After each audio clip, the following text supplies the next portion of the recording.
Hey there, this is Dr. Paul Simon, psychiatrist.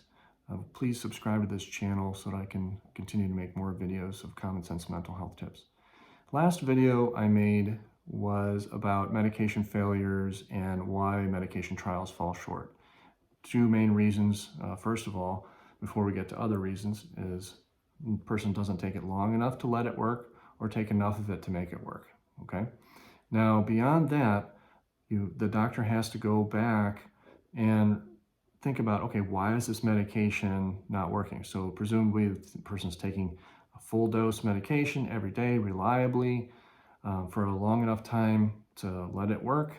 Why isn't it working? Okay.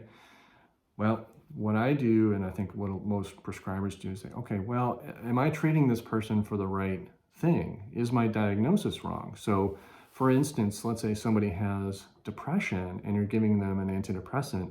Oftentimes, if they actually have a bipolar diagnosis, that you're not seeing mania or the upside of bipolar, a lot of times those antidepressants won't work, or they may make the situation worse. So you have to reevaluate when a medication is not working properly if the diagnosis is correct. A lot of times, the only way to really tell if somebody, for instance, has bipolar is to know them well and over a long period of time.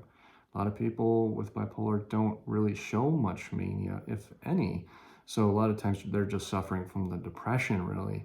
And so you treat them for depression and the medication doesn't work very good. So the idea is to go back and reassess the diagnosis, okay?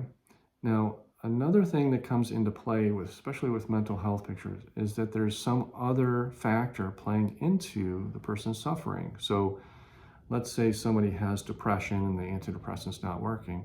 Well, have the other areas of their life really been examined? Number one, medical issues. So thyroid, vitamin B12, vitamin D, or iron deficiencies, these kind of things that can hold somebody back from feeling good and feeling happy.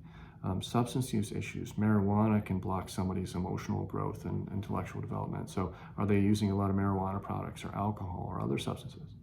Is there an abusive relationship? Is there a toxic social environment? Are they having a lot of bad sleep habits and other things that are really holding them back from recovering from their depression? So that's where the term holistic care comes in, and you really have to treat the person and evaluate your life in a holistic way, and not just rely on a medication to fix your depression when there's maybe other stuff that needs to be addressed.